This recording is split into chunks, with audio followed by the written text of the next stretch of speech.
Bapak Ibu yang terkasih dalam Tuhan, mari kita berdoa. Kami sangat bersyukur ya Tuhan untuk malam hari ini, untuk pertolongan-Mu yang terus kami alami sampai hari ini, bahkan bersama dengan keluarga hamba-Mu di sini, Bapak Medi bersama Ibu Herlis. Mereka bersyukur atas segala penyertaan Tuhan, berkat-berkat Tuhan yang telah mereka alami dalam kehidupan mereka. Oleh karena itu, mereka bersyukur kepada Tuhan dan mengumpulkan kami pada malam hari ini untuk datang bersekutu, beribadah kepada Tuhan. Dan dalam persekutuan kami ya Tuhan, kami telah menaikkan pujian, syukur, penyembahan kami kepadamu. Biarlah semuanya itu menjadi persembahan yang mempermuliakan nama Tuhan. Dan saatnya ya Tuhan, hamba-Mu akan menyampaikan firman Tuhan pada saat ini kepada kami semua.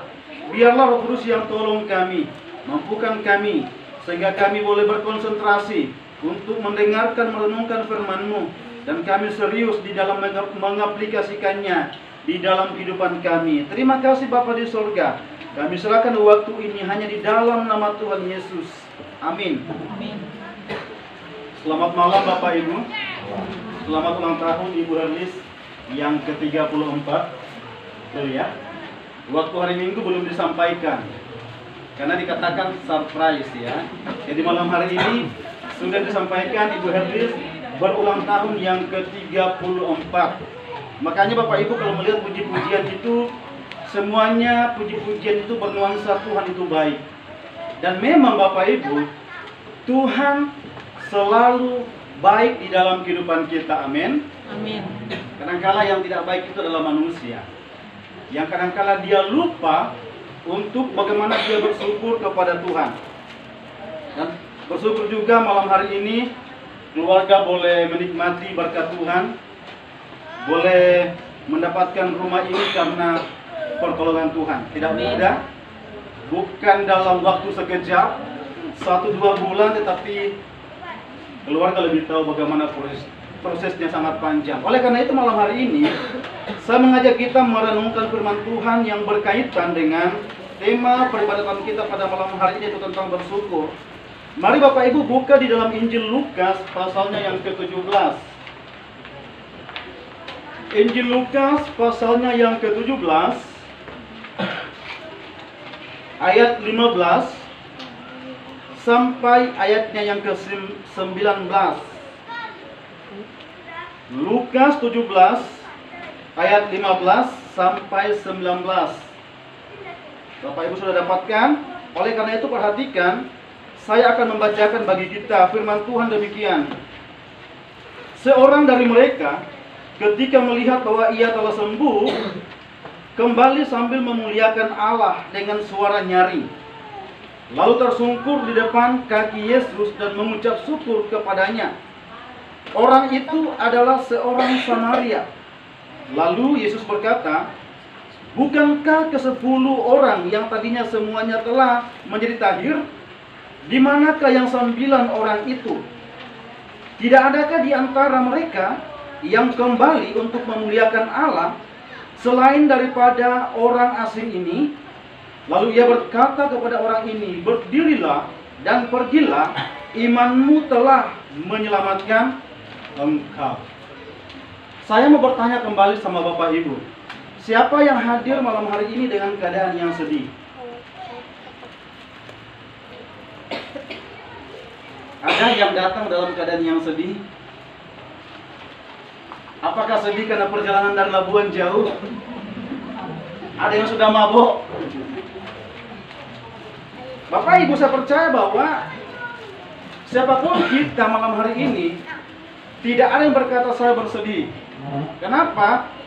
Tentu ketika Bapak Medi dan Ibu Herlis bersyukur, kita pun ikut merasakan sukacita itu. Amin. Amin. Jadi Bapak Ibu, kalau ada saudara kita di dalam satu jemaat yang mereka sukses dan bersyukur, tugas kita adalah juga bersyukur ya. Karena kebahagiaan mereka adalah kebahagiaan kita juga. Amin ya. Amin. Jadi kalau ada saudara-saudara kita yang bersyukur, harusnya kita juga bersyukur. Jangan sedih ya. Nah Bapak Ibu, malam hari ini kita mau belajar dari firman Tuhan yang telah kita baca tentang esensi daripada mengucap syukur atau kesaksian iman. Ya. Apa esensi Bapak Ibu atau yang terpenting dari ucapan syukur itu? Perhatikan ayatnya yang ke-15 dan 16 dikatakan begini. Seorang dari mereka ketika melihat bahwa ia telah sembuh, kembali sambil memuliakan Allah dengan suara nyaring. Lalu tersungkur di depan kaki Yesus dan mengucap syukur kepadanya. Orang itu adalah seorang Samaria. Kalau Bapak Ibu memperhatikan pembacaan kita ini dengan teliti, dikatakan dalam ayat yang ke-11 waktu itu dikatakan bahwa Yesus dalam perjalanannya itu hendak ke Yerusalem. Kemudian dia menyusur atau melintas perbatasan Samaria dan Galilea. Dan di perbatasan itu Bapak Ibu, ternyata di sana ada komunitas orang-orang yang pada waktu itu sedang mengalami sakit kusta. Dan kita tahu Bapak Ibu bahwa orang-orang yang kena kusta pada waktu itu tidak boleh bergaul dengan orang lain. Karena katanya penyakit itu menular. Bahkan dianggapan orang-orang pada waktu itu mereka yang kena penyakit kusta adalah orang-orang yang terkutuk. Karena mungkin mereka melakukan salah satu pelanggaran atau kesalahan sehingga mereka itu kena penyakit.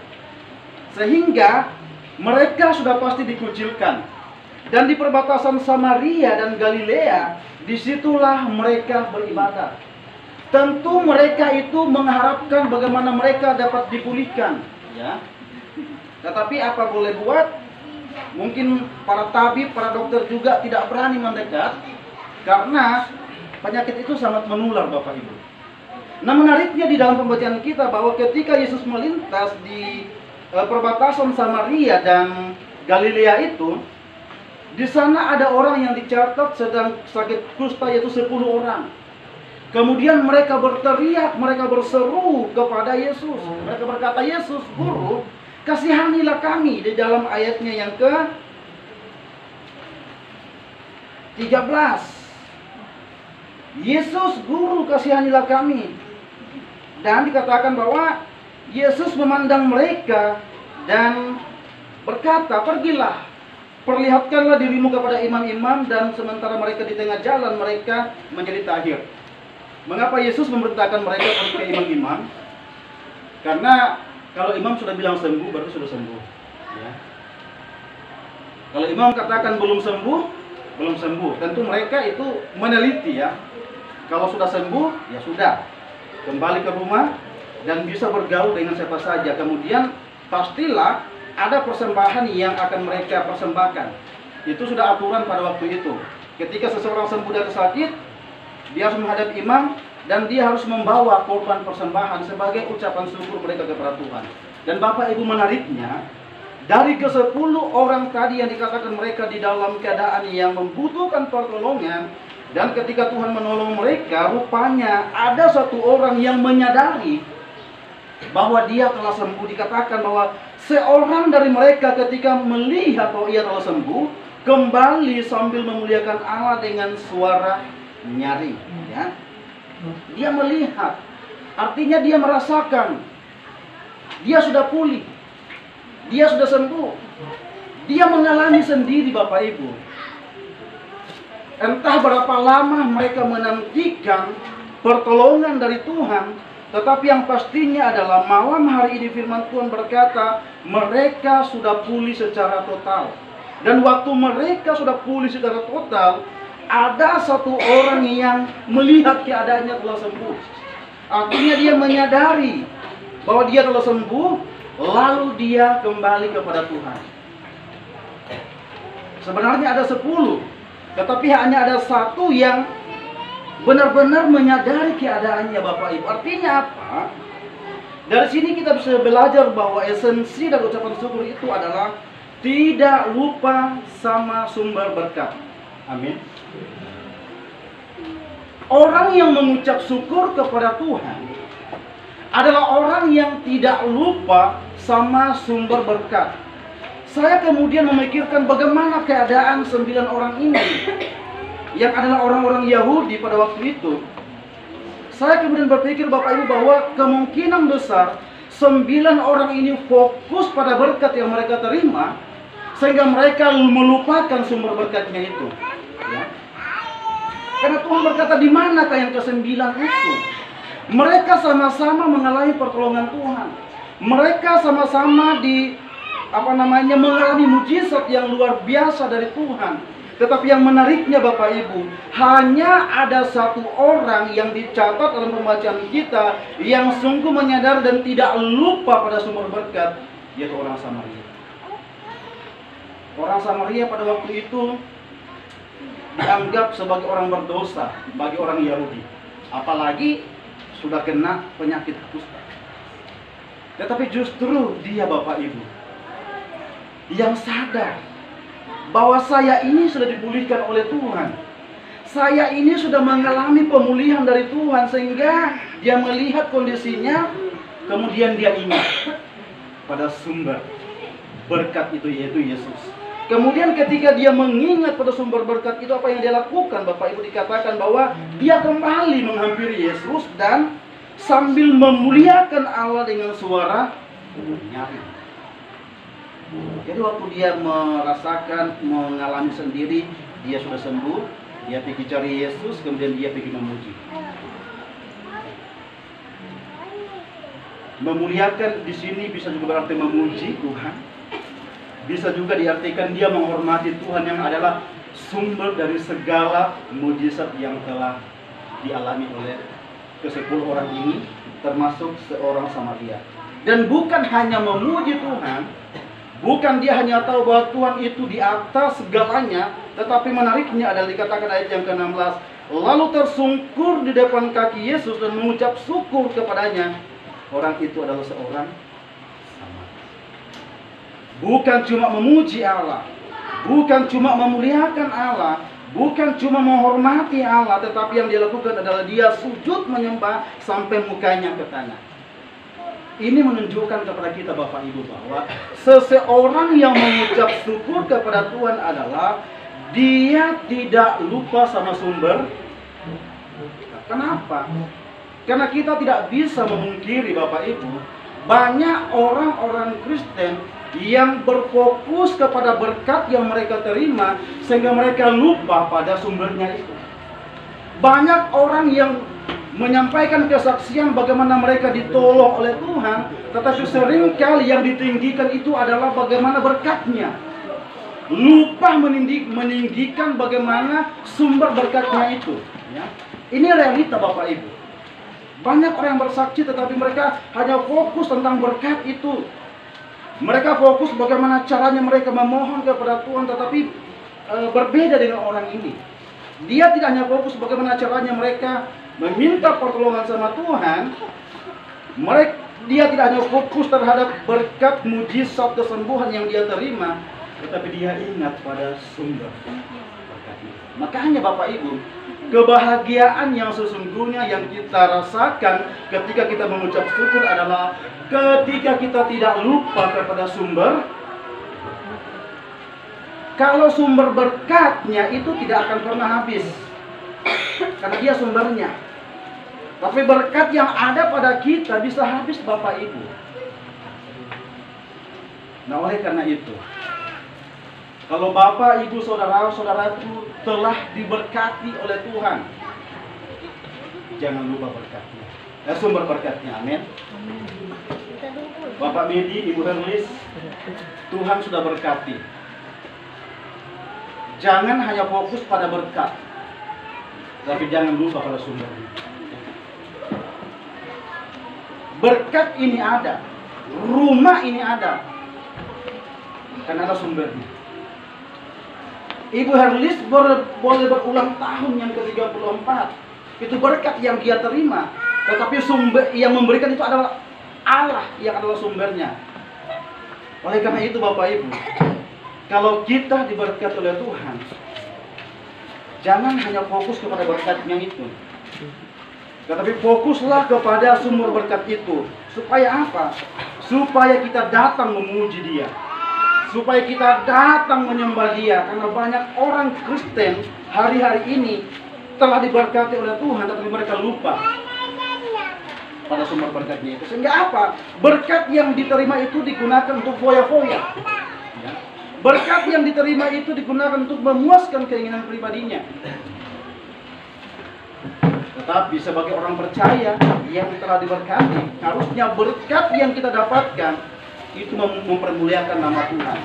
Dan juga bisa menjadi saluran Allah bagi kita untuk memberkati orang lain. Amin. Saudaraku, bagi Allah untuk memberkati kita sangat kecil. Allah itu punya banyak cara. Kalau orang berkata ada 1001 macam cara, Tuhan melebihi semuanya itu. Tuhan begitu banyak cara untuk menolong kita. Dan ingat, kalau Tuhan sudah berkati kita, jangan lupakan Dia. Makanya Tuhan bilang di dalam ayatnya yang ke-17, perhatikan. Lalu Yesus berkata, bukankah ke-10 orang tadi semuanya telah menjadi tahir? Di manakah yang 9 orang itu? Tuhan cari mereka. Adakah mereka juga datang bersyukur dan mengingat sumber berkat itu? Jadi ingat Bapak Ibu, kadangkala memang ketika kita diberkati, banyak orang yang hanya fokus, tetapi dia lupa pada sumber. Sehingga saya katakan tadi, kadangkala berkat itu digunakan dengan tidak baik. Jangan sampai Tuhan sudah berkati kita, Dia sudah berikan kita berkat, misalkan uang, tapi digunakan untuk mabuk-mabukan. Itu bukan kesalahan. Tuhan berkati, tetapi uangnya dipakai beli narkoba. Itu sama saja tidak mempermuliakan Tuhan. Tuhan kasih sarana, fasilitas kendaraan, tapi saya rasa gereja sudah jauh. Mungkin waktu belum punya kendaraan, Tuhan berkati saya, kasih saya minimal motor saja Tuhan, supaya waktu ibadah saya tidak lambat. Dalam perjalanannya mungkin beberapa puluh tahun Tuhan kasih. Nah setelah Tuhan kasih, malah kadang lupa waktu jam ibadah, mungkin saya lewat di gereja Labuan begitu ya. Ternyata sudah sampai di Tungki.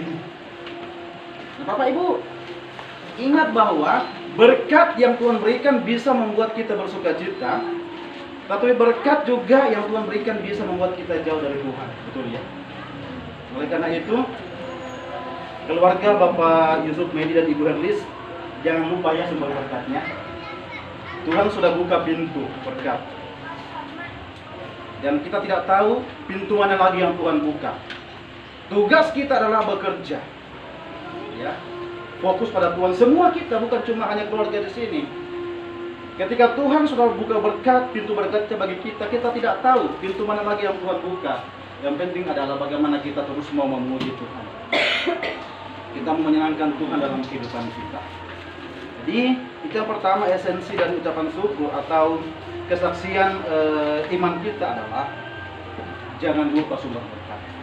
Kemudian ayat yang ke-19 dikatakan, lalu ia berkata kepada orang itu, berdirilah dan pergilah, imanmu telah menyelamatkan engkau. Yang kedua Bapak Ibu, bahwa ucapan syukur yang dilakukan oleh salah satu orang yang telah disembuhkan dalam pembacaan kita adalah bukti imannya kepada Tuhan. Ke-10 orang ini sama-sama beriman, sama-sama percaya kepada Yesus pada waktu itu. Sehingga mereka itu berkata di dalam ayatnya yang ke-13, Yesus, Guru, kasihanilah kami. Waktu mereka berkata seperti ini, Yesus, Guru, kasihanilah kami, mereka tidak berbicara pelan-pelan, tetapi dikatakan bahwa dan berteriak. Siapa di sini yang suka berteriak? Adakah yang berteriak dengan suara kecil? Hei, tunggu. Pasti keras suaranya. Saya ingat waktu kami masukkan Mabes, meskipun dalam keadaan takut, saya berteriak. Saya teriaki dia, bukan dengan suara yang kecil, karena harapan saya kalau saya teriaki dia akan pergi. Dan syukurlah dia pergi. Saya berteriak, hei, siapa itu? Saya berkata, hei, siapa itu? Kemudian dia pelan-pelan pergi. Jadi Bapak Ibu, ke-10 orang ini sama-sama beriman, percaya kepada Yesus, dan mereka sama-sama mengalami mujizat itu. Tetapi yang terjadi adalah hanya satu orang yang mewujudkan imannya melalui pengucapan syukur. Perlu saya jelaskan Bapak Ibu bahwa pengucapan syukur di sini jangan sampai hanya dimengerti dengan dibatasi dengan adanya makanan di depan kita, bukan. Ya. Mengucap syukur itu artinya yang ayat yang ke-15 tadi, dia kembali memuji Tuhan. Dia kembali menyembah Tuhan, itu ucapan syukur. Tetapi kalau ada seperti yang kita menghadapi makanan, itu adalah tambahan dari ucapan syukur itu, ya. Jadi, saya tidak mau bersyukur. Kenapa? Tidak ada makanan, saya tidak mau panggil jemaat untuk bersyukur. Kenapa? Karena tidak ada makanan yang saya siapkan. Itu adalah hal yang selanjutnya Bapak Ibu. Tetapi esensi dan bersyukur itu adalah bagaimana kita mau memuji Tuhan. Yang pertama tadi kita ingat pada sumber berkatnya, dan yang kedua adalah ucapan syukur merupakan bagian dari iman kita. Dan salah seorang, yaitu orang Samaria, telah menyatakan itu. Makanya Tuhan bilang, berdirilah dan pergilah. Dalam posisi dia menyembah Tuhan. Tuhan bilang, berdirilah dan pergilah. Imanmu telah menyelamatkan engkau. Iman yang mana? Yaitu ketika tadi mereka berseru di dalam ayatnya yang ke-13. Yesus Guru, kasihani. Yesus Guru, kasihanilah kami. Lalu apa yang dilakukan oleh Yesus? Yesus berkata, pergilah, perlihatkanlah dirimu kepada imam-imam. Ayat yang ke-14 ini Bapak Ibu, di dalam iman ke-10 orang ini, mereka taat. Waktu Tuhan bilang, pergilah, perlihatkanlah dirimu kepada imam-imam, mereka taat. Dan dari ketaatan itulah Bapak Ibu, sebelum mereka sampai kepada para imam, apa yang dikatakan di dalam ayatnya yang ke-14, dan sementara mereka di tengah jalan, mereka menjadi, bisa saja waktu itu mereka tidak akan sembuh. Kenapa? Kalau mereka tidak taat. Demikian juga Bapak Ibu, kita bisa menikmati berkat Tuhan, mengalami berkat Tuhan ketika kita taat pada perintah Tuhan. Dan salah satu perintah Tuhan dalam hidup kita adalah bagaimana kita bekerja. Itu adalah perintah yang Tuhan berikan kepada Adam dan Hawa ketika mereka diciptakan. Mereka diberikan perintah untuk mengupayakan ciptaan ini. Dan dalam konteks kita sekarang adalah Tuhan berikan kita perintah untuk bekerja. Dan pekerjaan yang kita lakukan adalah bentuk pengabdian kita kepada segala sesuatu yang kita kerjakan, kita lakukanlah semuanya itu untuk pribadi. Seorang pribadi di dalam pembacaan kita telah memberikan kita pelajaran yang penting pada malam hari ini, di mana dia menyatakan imannya itu melalui dia bersyukur kepada Tuhan. Tuhan tanya, di mana yang ke-9 itu? Bukankah mereka juga telah kusembuhkan? Bukankah mereka juga tidak hanya melihat mujizat, tetapi mereka mengalami? Tetapi kemungkinan besar yang ke-9 itu hanya fokus kepada mujizatnya, hanya fokus pada berkatnya, sehingga mereka lupakan. Bagaimana dengan saya dan Bapak Ibu Saudara? Apakah kita masih terus mengingat Tuhan bahwa apa yang kita miliki semua dari Dia? Apa yang kita miliki itu sifatnya sementara, semua dari Tuhan. Sehingga ketika Tuhan memberkati kita, sekali lagi bahwa jangan fokus kepada berkatnya. Kita memang bersyukur karena kita dapat berkatnya Tuhan, tapi jangan lupa dia sumbang. Dan yang kedua adalah ucapan syukur kita kepada Tuhan merupakan buah dari iman kita, sehingga orang percaya, orang Kristen tidak akan pernah mengeluh. Amin. Ya. Kenapa orang mengeluh, Bapak Ibu? Karena dia sering bandingkan hidupnya dengan orang lain. Astaga, kenapa saya begini? Kenapa tetanggaku begitu? Ya, bersyukur Bapak Ibu. Karena dengan kita bersyukur, kita akan merasa puas dengan apa yang kita. Oleh karena itu, bersyukurlah Ibu Herlis ya.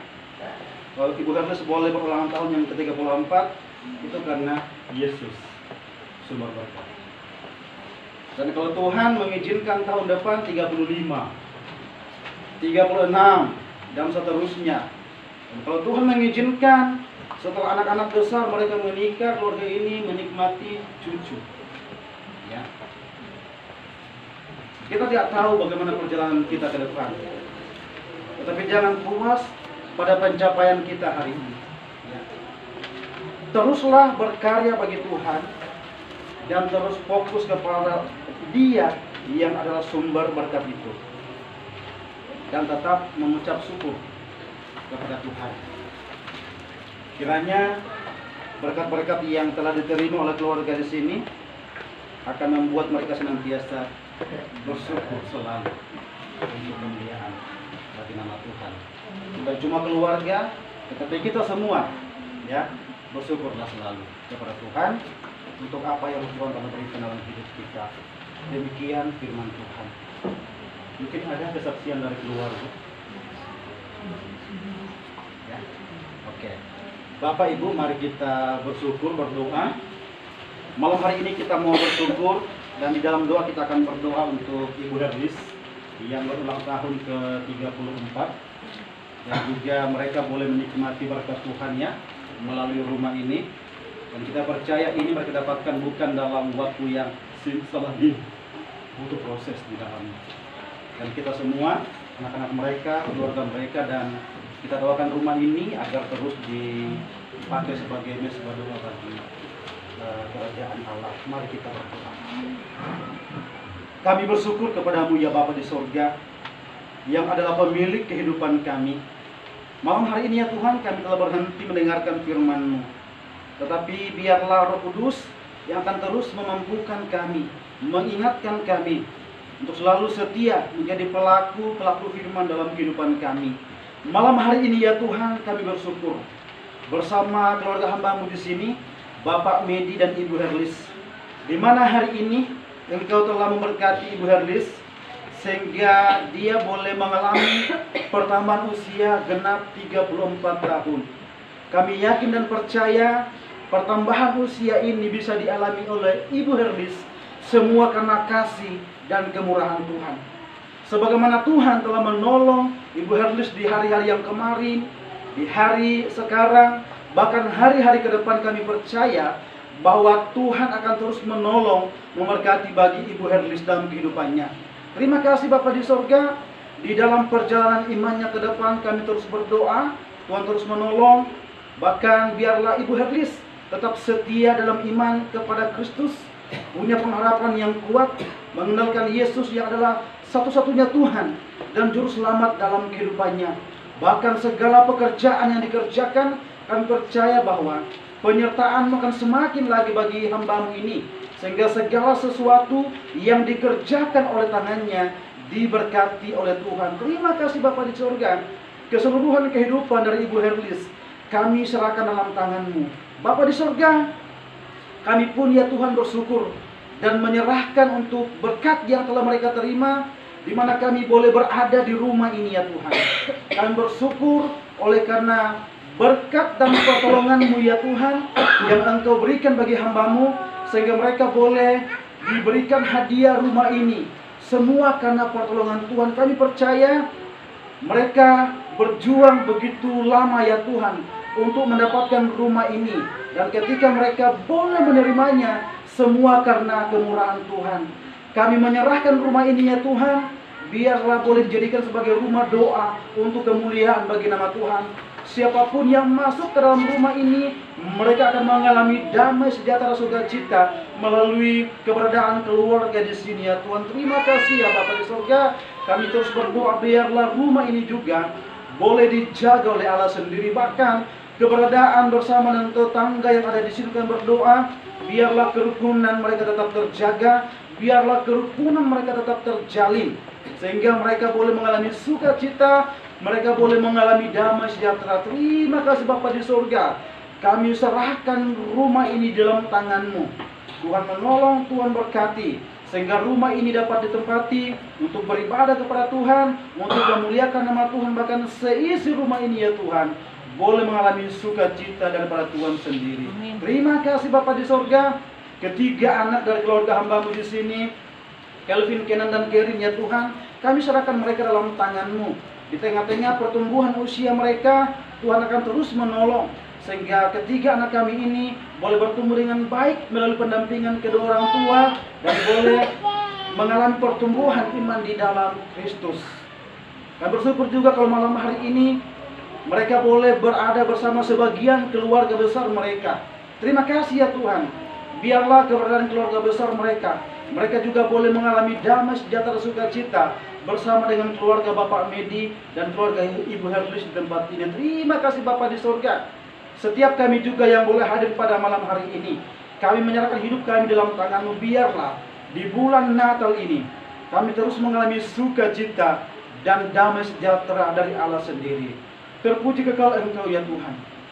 Kami serahkan hidup kami, bahkan kompleks ini ya Tuhan, kami serahkan dalam tangan-Mu. Ini yang menjadi doa syukur kami di dalam anak-Mu Yesus Kristus yang telah mengajar kami berdoa. Bapa kami demikian.